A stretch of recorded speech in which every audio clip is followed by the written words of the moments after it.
अस्सलाम वालेकुम। उम्मीद करती हूँ आप सब ठीक होंगे। वीडियो का टॉपिक आप ऑलरेडी देख चुके हैं। हर दूध पिलाने वाली माँ हमेशा ये सवाल करती है कि हम ऐसा क्या करें कि हम अपने दूध की सप्लाई को ज़्यादा कर सकें ताकि हमारे बच्चे की जो दूध की डिमांड है वो पूरी हो जाए और हमें फार्मूला मिल्क या गाय के दूध की तरफ ना जाना पड़े।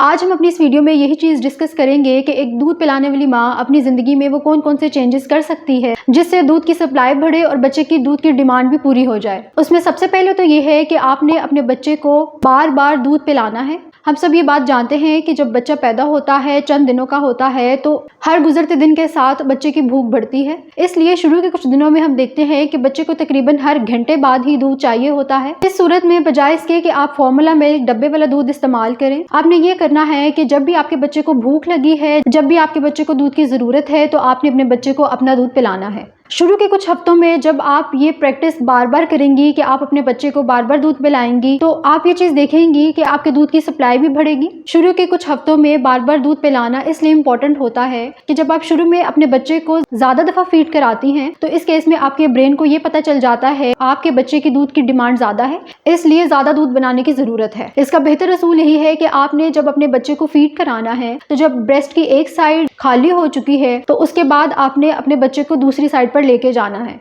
हम बखूबी इस चीज़ से वाकिफ़ हैं कि जब आप अपने बच्चे को एक साइड से दूध पिला रही होती हैं तो दूसरी साइड से भी अक्सर लीक होना शुरू हो जाता है। लेकिन आप देखेंगी कि जो ब्रेस्ट आपकी लीक कर रही होगी वो कुछ देर बाद खुद ही खुद रुक जाएगी। इसलिए आपने अपने बच्चे को दूसरी साइड पे उसी वक्त लेकर जाना है जबकि पहली साइड बिल्कुल खाली हो चुकी है। उसकी सबसे बड़ी निशानी होगी कि आपका बच्चा उस साइड से दूध पीना छोड़ देगा और आपका बच्चा उस साइड वाली निप्पल को नहीं सक करेगा। दूसरी सबसे इंपॉर्टेंट बात यह है कि आपने बिल्कुल भी परेशान नहीं होना। जब आप स्ट्रेस में जाती हैं तो इस केस में ये होता है कि दूध खुद ब खुद निकलना शुरू हो जाता है और ये दूध जो आपके बच्चे तक पहुंचना चाहिए ये ज़ाया हो जाता है। इसलिए आपने इस चीज़ की कोशिश करनी है कि आप बिल्कुल भी स्ट्रेस ना लें, बिल्कुल भी परेशान ना हो। मोस्टली ख़वातीन इस चीज़ को भी लेकर स्ट्रेस्ड हो जाती हैं कि हम अपने बच्चे को अपना दूध पिला रहे हैं तो पता नहीं हमारे बच्चे की दूध की डिमांड जो है वो पूरी हो रही है या नहीं हो रही। इस पर भी मैं एक ऑलरेडी वीडियो बना चुकी हूँ कि अगर आपका बच्चा आपका दूध पीता है तो आपको किस तरह पता चलेगा कि आपके बच्चे के दूध की डिमांड पूरी हो रही है या नहीं हो रही। लेकिन अगर आपका बच्चा फजूल में रो नहीं रहा, वो एक्टिव है, अपनी नींद प्रॉपर ले रहा है, तो इसमें परेशानी वाली कोई बात नहीं है। इसका यही मतलब है कि जो आपको ब्रेस्ट मिल्क आ रहा है वो उसकी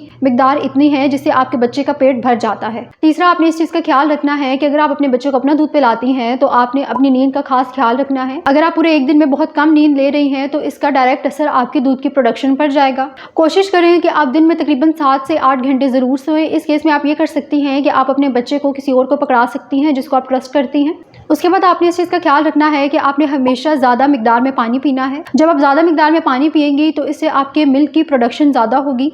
लेकिन शुरू के कुछ दिन इतने ज़्यादा हेक्टिक होते हैं, माएँ बच्चे के साथ इतनी मसरूफ़ होती हैं कि वो अपने आप पर बिल्कुल भी ध्यान नहीं देती। इस केस में वो पानी पीना अक्सर भूल जाती हैं, जिससे शुरू के कुछ दिनों में ही उनकी दूध की प्रोडक्शन कम होती है और आगे जाकर मज़ीद कम हो जाती है। इस केस में मैं आपको यही रिकमेंड करूँगी कि आप जहाँ भी बैठती हैं, जो भी आपका कमरा है, वहाँ पर आप अपनी एक पानी की बोतल ज़रूर रखें, साथ में ग्लास रखें ताकि जब भी आपको याद आए आप पानी पी लें। बच्चे के साथ मूव करना, इधर उधर जाना बहुत मुश्किल हो जाता है, इसलिए ये आपके लिए आसानी होगी जब आपने अपने साथ एक बोतल रखी होगी, ग्लास रखा होगा, आप जब चाहेंगी पानी पी लेंगी। आपने इस चीज़ को मेक श्योर करना है कि आप दिन में तकरीबन 1.5 लीटर से ज़्यादा पानी ज़रूर पिएं ताकि आपके दूध की प्रोडक्शन ज़्यादा हो और आपके बच्चे की मिल्क डिमांड पूरी हो। इसके बाद आप इस चीज़ से बखूबी वाकिफ़ हैं कि जो आप खाती हैं उसका असर आपके बच्चे पर होता है। इसलिए अगर आप ब्रेस्ट फीडिंग मदर हैं तो आपने इस चीज़ का ख्याल रखना है कि आप अपनी डाइट का सही से ख्याल रखें। उसमें मुनासिब मिकदार में आप फ्रूट्स भी खाएँ, आप सब्जियाँ भी खाएँ और साथ ही साथ दालें भी खाएँ। नॉर्मली एक आम इंसान को जो पूरे दिन में कैलोरीज चाहिए होती हैं वो होती हैं तकरीबन 2000 यानी कि 2000। लेकिन अगर आप ब्रेस्ट फीडिंग मदर हैं तो आपको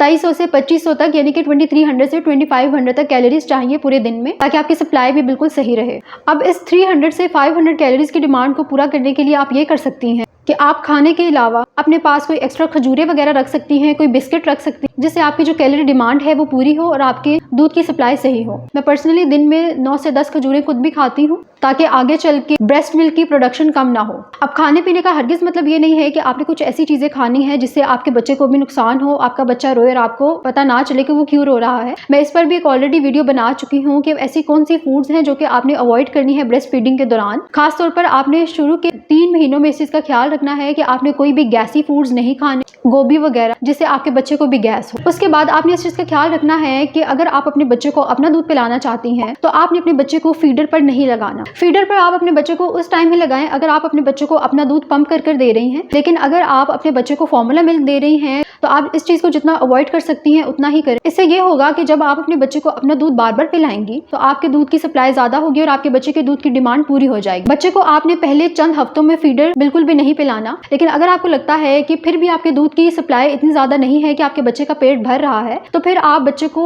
फॉर्मूला मिल्क दे सकती हैं। लेकिन शुरू में आपने यही कोशिश करनी है कि आपका बच्चा आपका ही दूध पिए और जितना हो सके आपने बच्चे को फीडर से बचाना है। इसके बाद आप एक और चीज़ ये कर सकती हैं कि आप ब्रेस्ट फीडिंग के इस जर्नी में दिन में एक दफ़ा लाजमी ब्रेस्ट मसाज करें। जब आप ब्रेस्ट मसाज करती हैं तो इससे आपका जो दूध बनता है उसमें फैट का कंटेंट ज़्यादा होता है और साथ ही साथ आपके दूध का वॉल्यूम यानी कि आपके दूध की मिकदार भी ज़्यादा होती है। आप ब्रेस्ट मसाज उस टाइम कर सकती हैं जब आपको पता है कि आपके बच्चे ने अब थोड़ी देर बाद दूध मांगना है। उस केस में आपने ये करना है कि आपने सही से मसाज करना है, उसके बाद आपने अपने बच्चे को दूध पीने के लिए देना है। इससे ये भी होगा कि अगर कोई मेमोरी डक्ट अंदर से बंद है, ब्लॉक्ड है, तो वो भी खुल जाएगा और आपके दूध की सप्लाई ज़्यादा हो जाएगी। अब फर्ज करें कि आपके बच्चे ने अचानक से रोना शुरू कर दिया है कि उसको अभी फ़ौरन दूध चाहिए और आपको मसाज करने का टाइम नहीं मिला, तो जैसे ही आपका बच्चा दूध पीना शुरू कर देगा तो आपने दूसरी साइड को मसाज करना शुरू कर देना है जहाँ से आपके बच्चे ने दूध नहीं पिया। अच्छा जी, इसके बाद आ जाता है कि डिलीवरी के बाद बाज़ वक़्त डॉक्टर्स आपको कुछ दवाइयाँ खाने के लिए दे देते हैं। जब आपको ये दवाइयाँ मिल रही हैं तो आपने इस चीज़ को मेक श्योर करना है कि इन दवाइयों का ब्रेस्ट मिल्क प्रोडक्शन पर कोई असर पड़ रहा है कि नहीं पड़ रहा। इसलिए बेहतर है कि जब आपको डॉक्टर दवाई दें तो उसी टाइम आप डॉक्टर से ये चीज़ कंफर्म कर लें कि जो आप मुझे दवाई दे रही हैं इसका मेरे दूध के प्रोडक्शन पर कोई असर पड़ेगा या नहीं पड़ेगा। अगर तो वो ये कहती हैं कि कोई असर नहीं पड़ेगा तो फिर आप ले सकती हैं, लेकिन अगर वो ये कहती हैं कि इस असर पड़ेगा तो फिर बेहतर है कि आप डॉक्टर से ये चीज़ डिस्कस करें कि आप ऐसी कौन सी दवाई लें उसकी ऑल्टरनेटिव कि आपकी ब्रेस्ट मिल्क की प्रोडक्शन पर कोई असर ना पड़े। कुछ दवाइयाँ जैसे एंटीहिस्टामिन्स हो गई, हार्मोनल कॉन्ट्रासेप्टिव मेडिसिन हो गई, इनसे दूध की सप्लाई कम होती है। इसके बाद आ जाता है कि मैं अपने बच्चे को ब्रेस्ट फीडिंग कराना चाहती हूँ लेकिन मेरा बच्चा मेरा दूध नहीं पी रहा, अपना मुंह नहीं लगा रहा निप्पल के साथ। इस केस में मैं आपको ये मशवरा दूंगी कि आपने अपने बच्चे को दूध पंप करके पिलाना है। अगर आप अपने बच्चे को दूध पंप करके पिलाती हैं तो इस केस में भी आपने हर 2 घंटे बाद पंप करना है ताकि आपके बच्चे की दूध की डिमांड पूरी हो। स्पेशली आपका बच्चा शुरू में तब दूध नहीं पीता जब आपका सी सेक्शन हुआ होता है और आपके लिए उठना बैठना वगैरह बहुत ज़्यादा मुश्किल हो जाता है। तो इस केस में आपने इस चांस को नहीं जाने देना, आपने दूध पंप करना है। आप बिल्कुल ठीक हो जाएंगे, स्टिचेस वगैरह खुल जाएंगे। उसके बाद आपने अपने बच्चे को डायरेक्ट फीड कराना है। लेकिन शुरू में यही है कि अगर आप अपनी इस ब्रेस्ट मिल्क की प्रोडक्शन को बढ़ाना चाहती हैं तो आप पंप कर लें ताकि आपको इन फ्यूचर कोई मसला ना हो। उम्मीद करती हूँ आज आपको हमारी वीडियो पसंद आई होगी। कमेंट करके ज़रूर बताइएगा। अपना ख्याल रखिएगा। अल्लाह हाफिज़।